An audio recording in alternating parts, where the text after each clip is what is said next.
If we don't have irrigation water, our crops are not going to grow, they're going to die.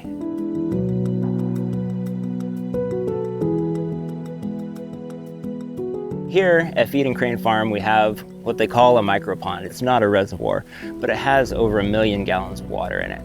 And that allows us to farm a substantial area. This pond out here is photosynthesizing, storing carbon, feeding wildlife, and serving as our irrigation source. It's located in a low point on the farm that collects a lot of the rainwater. The water in this pond comes from the NID system, specifically the tar ditch, which is a seasonal ditch that runs from early spring to mid-October. We were able to reduce our demand on the irrigation district system because we were collecting our own water here.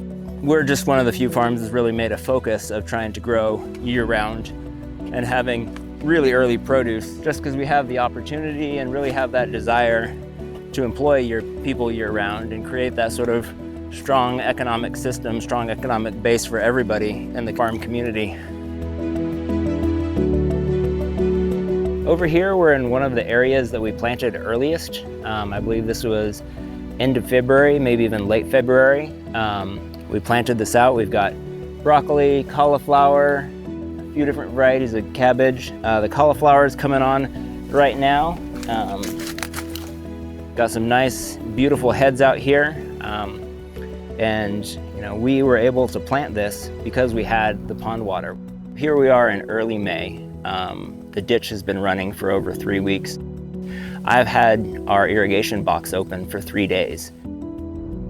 We've got mature crops coming out of the ground right now because we could irrigate as soon as we needed to back in late February. We're in the high tunnel right now. We have several of these protected growing spaces. It allows us to get an earlier start on the season, keep some of the weather off in the harder parts of the season. And so in this particular tunnel, we've grown spinach and lettuce through most of the winter. And then probably around late February, we put in the sweet peas, sugar snap peas, which we're harvesting right now here in early May. So we've only had water in the ditch for 3 weeks, but we have crops in our tunnels because we started them. We had the pond, we had irrigation water all through the winter, so we could really get a jump on things. And now we've got great peas and other produce coming on in here. So these micro irrigation, micro storage systems, as long as you only go to a certain depth, I believe it's around 6 feet, only build up about 2 feet around the edges. Depending on the scale that you're going for, there's different scales of permitting. You're exempt from a lot of things. These sorts of storage systems could be built relatively inexpensively and relatively quickly because they aren't major storage systems. Grant funding and government funding has a real opportunity to play in developing these micropond systems, because for sure there are benefits to the farmers, but the upfront cost can be an impediment to really doing the work that needs to be done.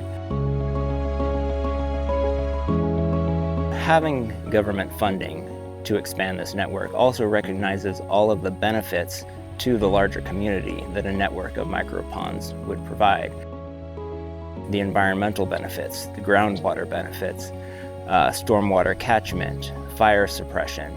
All of these things are also public goods. This micropond idea is applicable on a large scale, on lots of different properties, individually small projects on many, many parcels.